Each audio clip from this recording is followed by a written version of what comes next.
Hello everyone, कैसे हो सभी। होप सो आप सभी बहुत अच्छे होंगे। आज हम कुछ बातों के बारे में डिस्कस करने वाले हैं, क्योंकि अभी तक आप सभी को पता लग गया होगा कि सब कमेटी जो है वो कल डिसीजन लेने वाली है जो भी न्यू एडवर्टीजमेंट जो निकलेंगी उनके बारे में। और इसके अलावा कुछ और टॉपिक भी हैं, तो थोड़ी सी डिटेल में ये वीडियो होने वाली है। तो सबसे पहले मैं आपको क्लैरिटी दे देता हूँ कि हम कौन कौन से टॉपिक हैं उनके ऊपर बात करने वाले हैं। सबसे पहले तो वो होगा कि कल क्या डिसीजन हो सकता है, कल कौन कौन सी जो एडवर्टीजमेंट है वो निकल सकती हैं, क्योंकि 20,000 जॉब्स के बारे में जो बातें हैं वो सामने आई हैं और कल ही पता लगेगा। बट हम यहाँ से अंदाज़ा लगा सकते हैं कि कल जैसे पटवारी की पोस्टें निकल सकती हैं और क्या क्या मैटर हो सकता है, तो उसके बारे में थोड़ा सा डिस्कस करेंगे।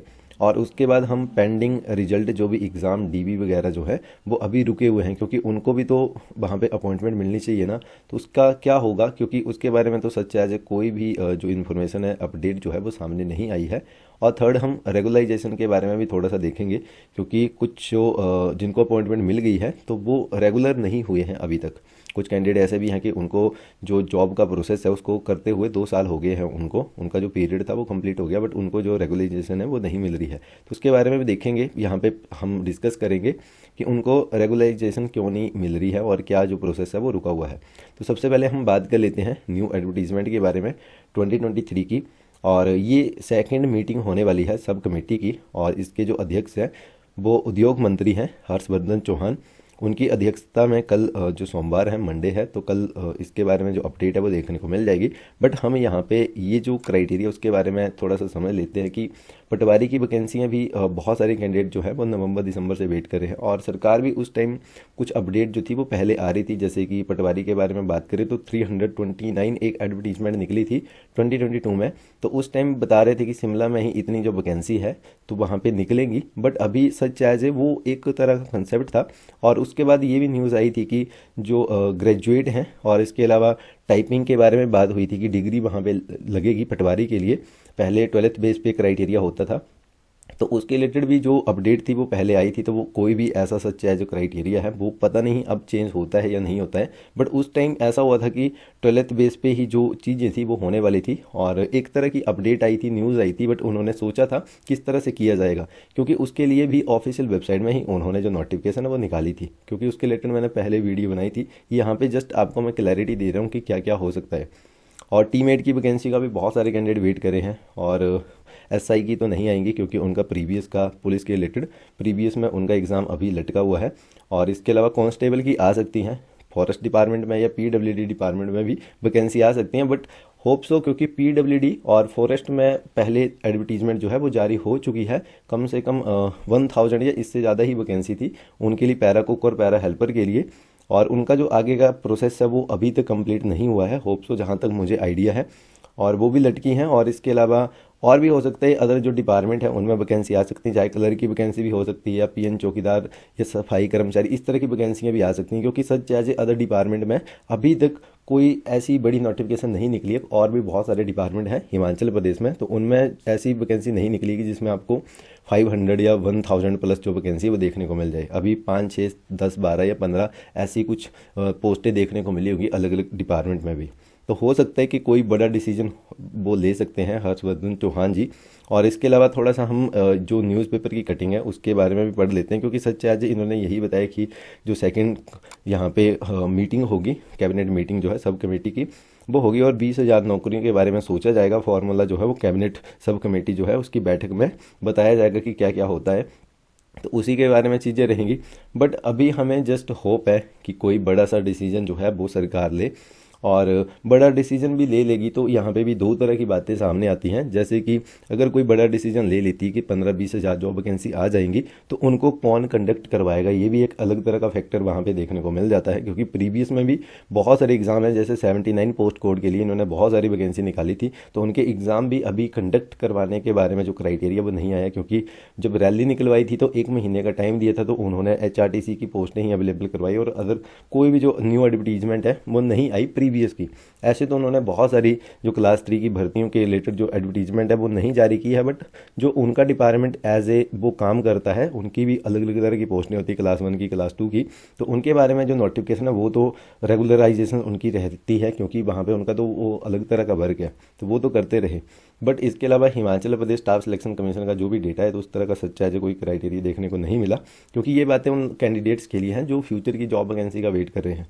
तो उनको थोड़ा सा ये भी आइडिया होना कि प्रीवियस में भी बहुत सारी भर्तियां लटकी हुई हैं, तो न्यू एडवर्टीजमेंट जो निकलेंगी आपकी, तो उसके लिए भी टाइम लगेगा। और जो भी हमारे सीएम जी हैं, तो उन्होंने बताया कि 6 मंथ आपके लगभग कंप्लीट होने के लिए लग जाते हैं। बट आप ऐसे सोचो कि हिमाचल प्रदेश जो पब्लिक सर्विस कमीशन है, तो उसको क्लास 1 और क्लास 2 की भर्तियों के लिए, और उनका जो आरएनपी जो रूल है वो भी चेंज है ना, वो टायर 1 टायर 2 और उस तरह का जो सिलेबस उनका पैटर्न रहता है उस तरह से वो करवाते हैं। अगर आपका कोई वहाँ पे जॉब वैकेंसी निकलेंगी, तो उनका ये भी सोचो कि किस तरह के उनके आरएनपी जो रूल हैं वो होंगे, सिलेबस किस तरह का होगा, कब तक उसकी अपडेट आएगी और कब तक आपका जो एग्ज़ाम है वो कंडक्ट हो सकता है। अभी एडवर्टीजमेंट तो निकल आएंगी, आप उसको तो सोचो, वो भी एक बहुत अच्छी बात है, बट उनका प्रोसेस कब होगा, न्यू एजेंसी वगैरह, तो वो भी कोई ना कोई क्लैरिटी जो है वो वहाँ पे भी होनी चाहिए। और ये इस तरह की जो अपडेट थी वो आई थी। और अब हम सेकंड टॉपिक के बारे में बात कर लेते हैं, जो कि पेंडिंग रिजल्ट्स एग्ज़ाम और डीवी जो है वो अभी जिनको अपॉइंटमेंट मिलनी है उनके बारे में सच्चा है कोई जो नोटिफिकेशन है या उस तरह की जो इन्फॉर्मेशन है वो सामने नहीं आई है। तो कुछ कैंडिडेट से बात हुई, तो वो रैली के बारे में सोच रहे थे, 25 की डेट बता रहे थे। तो अभी सच्चा है मैंने ऐसा कुछ सोचा नहीं है, बट उनसे बात हुई थी, क्योंकि उन्होंने मेरे को मैसेज के थ्रू या कॉल के थ्रू और बंदों ने बात की, तो इस तरह से करते हैं। और कमेंट में भी आपने बहुत सारे अलग अलग तरह की अपनी थिंकिंग रखी थी, तो उसकी मैं रिस्पेक्ट करता हूँ, क्योंकि आपसे ही मैं बातें शेयर करता हूँ, तो देन आप कोई ना कोई वो क्या चला हुआ है अभी हालात, तो उस बिहाफ पे आप भी अपना जो ओपिनियन है वो वहाँ पे बताते हैं। तो अभी इसके बारे में सोचते हैं, क्योंकि कल जो बड़ी अपडेट है उसका थोड़ा सा वेट कर लेते हैं, और कल क्या पता किस तरह के जो डिसीजन होते हैं वो निकलवा दें। और बात तो अभी इन्होंने भर्तियों के बारे में रखी है, बट हमें थोड़ा सा एक और आइडिया हो जाएगा ना कि ये किस तरह की सोच रहे हैं, हमें भी कोई ना कोई फैक्ट्स वहाँ पे देखने को मिल जाएंगे कि अगर आप 5,000 10,000 या 20,000 जॉब वैकेंसी निकलवाएंगे, तो देन उनको कंडक्ट कौन करवाएगा, किस तरह से वो जो न्यू एजेंसी है या वो बनेगी, या जो क्लास 3 की भर्ती है Himachal Pradesh public service commission है वही उनको कंडक्ट करवाएगा। तो वो चीज़ों के बारे में क्लैरिटी कल देखने को मिल जाएगी, क्योंकि नौकरियाँ तो निकलेंगी, तो उसको प्रोसेस उनका जो आगे का होगा वो किस तरह से होगा, तो उसके बारे में भी ये कुछ ना कुछ जो अपडेट है वो देंगे। होप सो अभी हम सिर्फ एस्टिमेट लगा सकते हैं कि ऐसा हो सकता है। और इसके अलावा थर्ड जो टॉपिक है उसके बारे में बात करें, क्योंकि हम रैली के बारे में तभी सोच सकते हैं ना कि किस तरह से जो उनका प्रोसेस जो है वो आगे हम करेंगे। ऐसा नहीं है कि जो आगे का जो प्रोसेस है उसके बारे में नहीं सोचेंगे, तो उसके बारे में भी हमें कोई ना कोई न्यू जो इनसे कल जो इन्फॉर्मेशन है या अपडेट है वो देखने को मिल जाएगी। और थर्ड वही बात है कि रेगुलाइजेशन के जो प्रोसेस है उसको डिले क्यों कर रहे हैं, तो यहाँ पे फाइल्स वगैरह का जो कुछ क्राइटेरिया है वो रुका हुआ है, अनुबंध से रेगुलाइजेशन में क्यों हो रही देरी, तो यहाँ पे फाइल्स वगैरह इधर उधर जाएंगी डिपार्टमेंट में, तो उस भी यहाँ पे नोटिफिकेशन का जो प्रोसेस है तो उसको आगे जो रेगुलर कर देंगे, तो उसके बारे में जो अपडेट है वो भी देखने को मिल जाएगी। अभी फाइल्स का जो कंसेप्ट है वो चला हुआ है। तो इस तरह से अभी जस्ट यही जो अपडेट्स हैं वो सामने आ रही हैं कि जो कल का जो भी दिन है वो हमारे लिए एक इम्पोर्टेंट दिन है, और कल से ही पता लगेगा कि क्या क्या होता है। सभी यूथ के जो लोग हैं उनका सवाल है, क्योंकि बहुत सारे कैंडिडेट अलग अलग क्राइटेरिया में फंसे हुए हैं, और हर कोई इंसाफ चाहता है कि उनको हक मिले, चाहे वो न्यू कैंडिडेट हैं या ओल्ड कैंडिडेट हैं जिनका प्रोसेस अभी रुका हुआ है।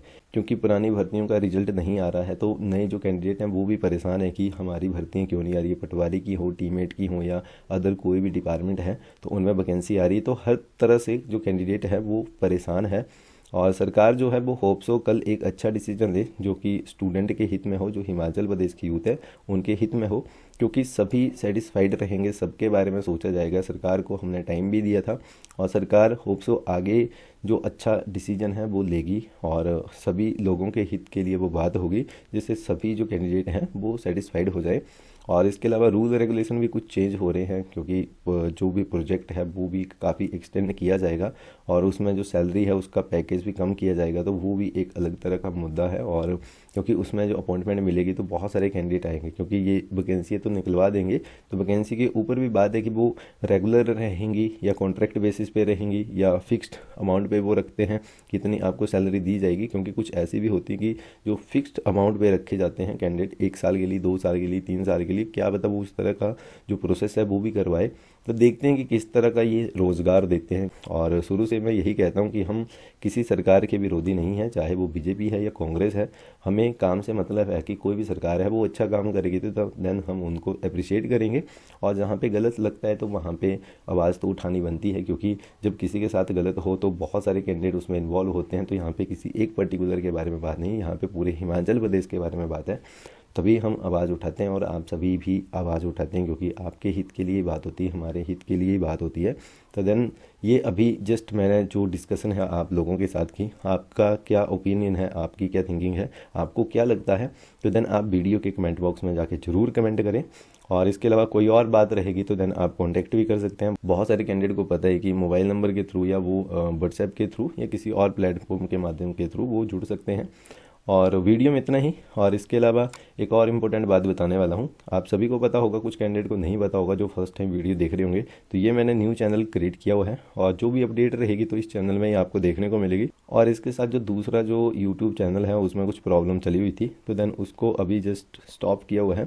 तो जो अपडेट रहेंगी आपको भी इसी चैनल में देखने को मिल जाएगी। जो फर्स्ट टाइम विजिट कर रहा है तो वो इंटरेस्टेड है तो देन चैनल को सब्सक्राइब कर ले। तो मिलते हैं दोस्तों नेक्स्ट वीडियो में, तब तक के लिए बाय बाय, थैंक यू।